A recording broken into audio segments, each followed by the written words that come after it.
अस्सलाम वालेकुम, this is Sifat Hasan from Orbit Marketing. आज हम मौजूद हैं अमेज़ॉन फैक्ट्री आउटलेट मॉल के ऊपर, जो कि लोकेटेड है बिल्कुल मेन जीटी रोड के ऊपर। इस्लामाबाद जीटी रोड इसको कहा जाता है। इसकी लोकेशन की सबसे ज़्यादा अगर हम एग्जांपल दें तो ये DH2 के बिल्कुल करीब बनती है। वॉकिंग डिस्टेंस पे DH2 का गेट 1 है यहाँ से। अगर इस मॉल की बात की जाए तो ये मिक्स्ड मॉल है। इसमें नीचे जो है वो कमर्शियल आउटलेट्स हैं, काफ़ी फेमस कमर्शियल आउटलेट्स हैं जैसे कि सफ़ायर, मिनीसो, जैसे कि चेज़ वैल्यू सेंटर और इस तरह के बेशुमार ब्रांड जो है इस मॉल में मौजूद हैं। ये मॉल 100% ऑपरेशनल है।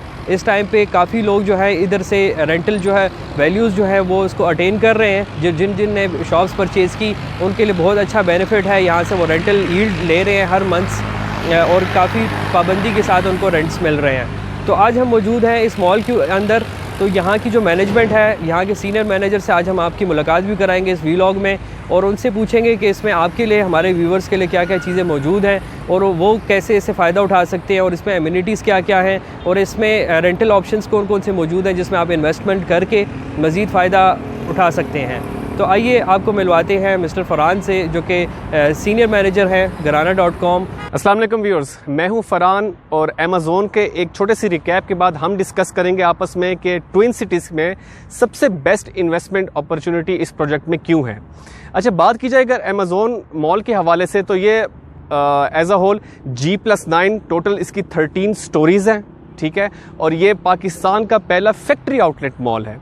लोकेशन के हवाले से भी सिफ्ते भाई ने बताया काफ़ी प्राइमरली लोकेटेड है और इसके अंदर जितने भी आउटलेट्स हैं वो तमाम तर फैक्ट्री आउटलेट्स हैं, तो काफ़ी अच्छी और इन्वेस्टमेंट के लिहाज से बहुत ही अच्छी अपॉर्चुनिटी है। फरहान, काफ़ी प्रोजेक्ट्स पे हम काम कर चुके हैं, काफ़ी सोसाइटीज़ के साथ हम लोग इस टाइम पे जुड़े हुए हैं और काफ़ी ओवरसीज़ जितने भी क्लाइंट्स हैं हमारे, वो ज़्यादातर हमसे ही पूछते हैं कि यार इसमें हमारे लिए क्या है। मॉल तो बहुत अच्छा है, आप दिखा रहे हैं कि इसमें ब्रांड्स भी मौजूद हैं, ये काफ़ी अच्छा इस टाइप पे ऑपरेशनल मॉल है, इसमें सारी शॉप्स भी रेंट आउट हैं और काफ़ी अच्छे ब्रांड्स भी मौजूद हैं, जैसे कि हम अपनी फुटेजेस में अपने व्यूअर्स को दिखाएंगे भी इंशाल्लाह इसमें।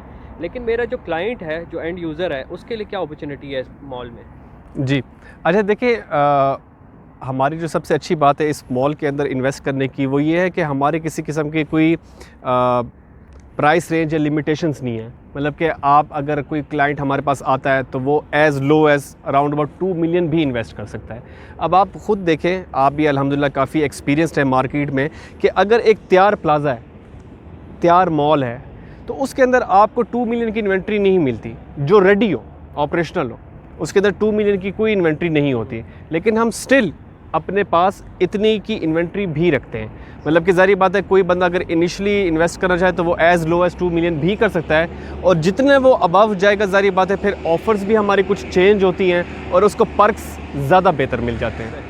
कहने का मतलब है कि यहाँ पे मिनिमम 2 मिलियन इन्वेस्ट किया जा सकता है और it goes up to 10 million और 20 मिलियन इवन। जी एग्जैक्ट। तो इसमें आप ये बताइएगा हमें कि अगर लेट सपोज मेरा क्लाइंट है जो कि 2 मिलियन इन्वेस्ट करता है जी, तो उसको ये रेंटल इनकम क्या होगी, परसेंटेज वाइज भी और अमाउंट में भी, और मैक्सिमम लेट सपोज हम मैक्सिमम बेंचमार्क 10 मिलियन ले लेते हैं तो उस पर उसको रेंटल इनकम्स क्या क्या मिलेंगी?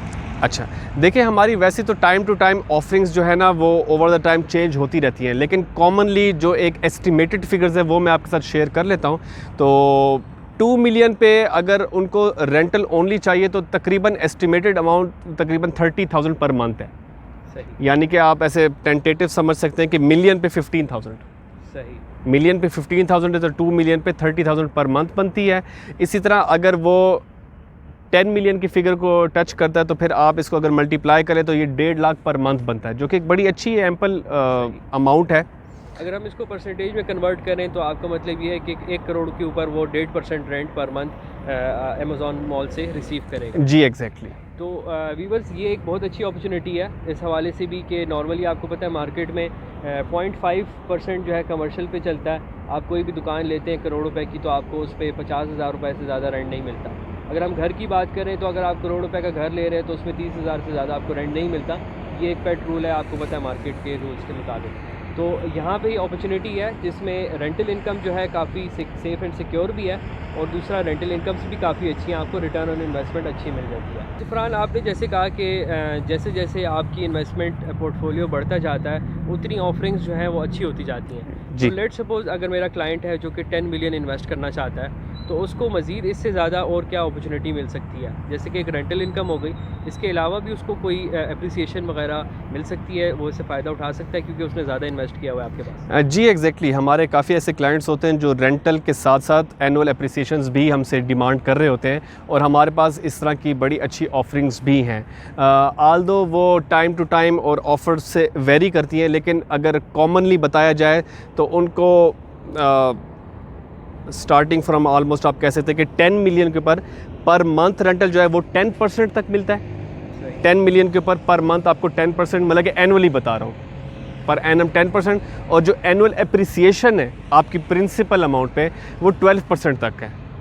ठीक है ना, मतलब कि आप लेट से 10 मिलियन इन्वेस्ट करते हैं तो आपको 1 साल बाद वो 1 करोड़ 12 लाख वापस मिलते हैं।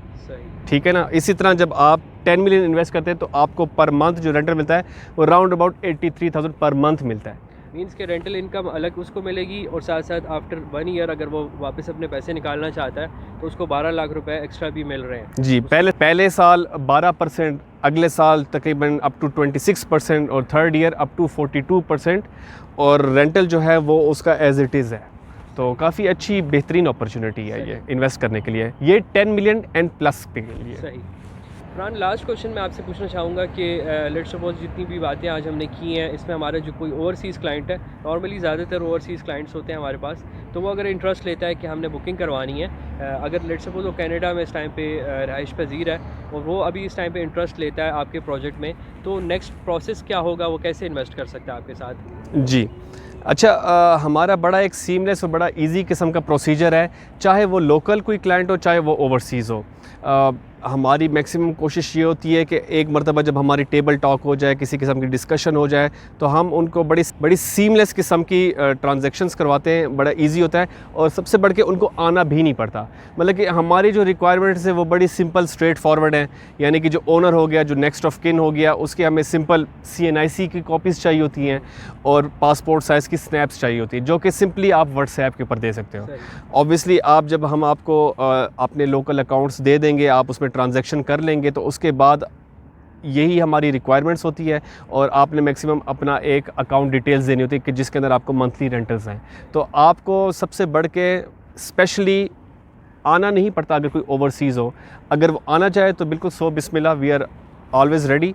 अदरवाइज़ हम लोग उनको अपने ऑफिस बैठे भी चीज़ कर सकते हैं। जो भी डॉक्यूमेंट्स होते हैं जिसमें उनके सिग्नेचर्स चाहिए होते हैं, वो हमको उन्हें कोरियर भी कर लेते हैं। जी सकते हैं। तो मैक्सिमम अराउंड अबाउट कितना एक टाइम लगता है इस बुकिंग को कंप्लीट होने में? मींस लेट्स सपोज आज वो पेमेंट आपको कर देता है और अपने डॉक्यूमेंट्स वगैरह भेज देता है, तो उसको कंफर्मेशन जो उसकी एग्रीमेंट्स हैं वो कब तक रिसीव हो जाएंगे, और कब तक उसको किस मंथ से उसका रेंट स्टार्ट होगा? जी अच्छा, इसमें बड़ी एक अच्छी बात है हमारी कंपनी के एंड से कि जिस दिन उसकी पेमेंट रिसीव हमें हो जाती है, जो उसकी प्रिंसिपल अमाउंट है, उसके नेक्स्ट डे से उसका रेंटल स्टार्ट हो जाता है। सही।